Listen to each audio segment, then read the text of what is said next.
Well, Dan Perry is an Israeli affairs analyst and the former chairman of the Foreign Press Association in Israel. He joins me now from Tel Aviv. Good to have you with us. So, listening there, I hope you could have heard some of those statements being made by Donald Trump. But he made a reference, Dan, to having spoken with Bibi Netanyahu and said they were coming up with plans. Now, short of, we definitely don't want to do any mind reading here, but has there been any indication of what are these plans that Trump and Netanyahu might be coming up with?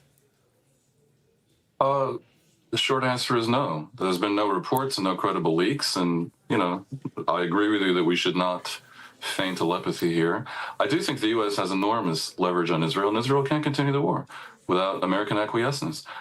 From Trump, I hear inconsistencies. On one hand, he seems to have lost patience with the war. On the other hand, just a few days ago, he was talking about how he was blaming Hamas for what appears to be the slowdown, maybe breakdown in talks, and saying Israel will have to go hunt them, and they seem to want to die, and things like that sound like further agreement to Netanyahu's continuation of the war. So I don't know, but what is very, very clear is that there is a global outcry about the continuation of what we see here on the screen. It simply can't go on. I think there is great sympathy for Israel's desire to get back the hostages and to remove Hamas from power. And Trump Starmer said that very thing, which I think is important, that Hamas cannot continue to rule the Strip. On the other hand, this clearly is not the way to go about it. And in Israel itself, no one expected this war to go on for a year and a half or two when it began, except for perhaps Netanyahu, who has incentivized a forever war from his perspective by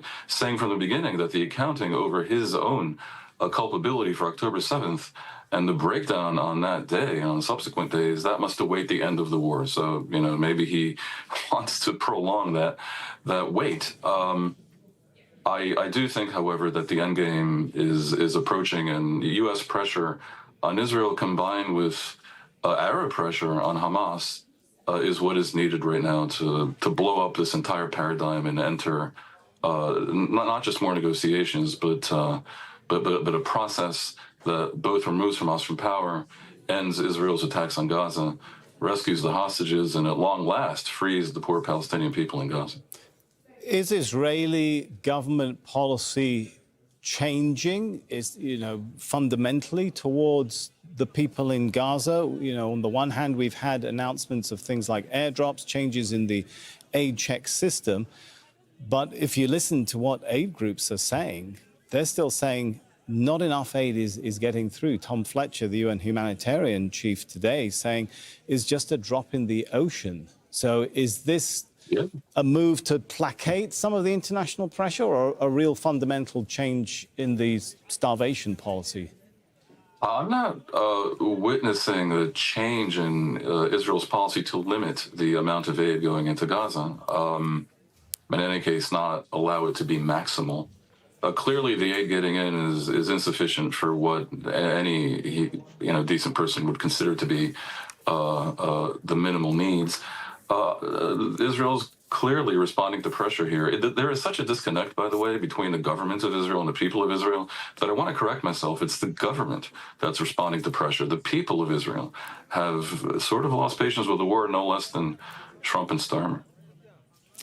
Is there an ultimate change in the policy of what to do with Gazans? I mean, we've heard statements from Netanyahu, from Donald Trump, from several members of the Israeli government talk about mass deportations, resettlements, what allies even of the U.S. call ethnic cleansing. Yeah, I don't know, and I never really could take seriously Trump's notion floated in February of depopulating the entire Gaza Strip, and by the way, described as not deportation but an allowing of them to leave. It's not a plan that I think will fly. On the other hand, there is this attaches to the need to remove Hamas, because let's suppose the war ends tomorrow.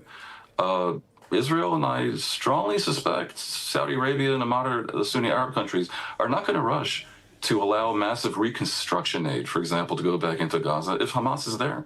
And without that, it almost becomes inhuman not to let the people leave. So it is a nightmare scenario and a bit of a catch-22 that can only be fixed by the war ending in an arrangement that has Hamas disarming and perhaps its leaders going into exile. I cannot emphasize this enough. It is easy for us to sit here and bemoan the horrible images of human suffering in Gaza, obviously. But if we want to be, if we want to do any good, we need to figure out how it ends. And how it ends is the Arab League uniting as it's never been united before and making clear to Hamas that it must disarm. If it doesn't do this, even though Israelis want to end the war, Netanyahu will always have a good point to make that they can't allow Hamas to remain. Now, in my personal opinion, maybe you can, but it's a very unpopular thing that is not a favor to the people of Gaza if you don't free them of Hamas. So I think that is the thing, that is a knot that must be undone. And you heard a reference to it, as I said, in the otherwise confusing commentary from Trump and Starmer. What Israel needs to take away from today's news conference and from events of recent days is that, no matter what explanations, and even if some particular picture was a sick kid and not a starving kid, none of that matters, because the world has lost patience. And if that starts to include Donald Trump, who's talking about starvation and who's making some pretty clear statements about his unhappiness with what is happening, then Israel has to recalibrate. And Netanyahu, you can say many things of him, but unintelligent he is not.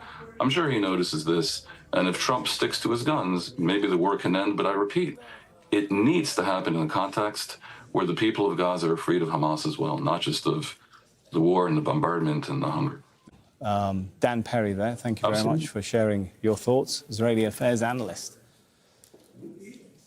Thank you, Sam.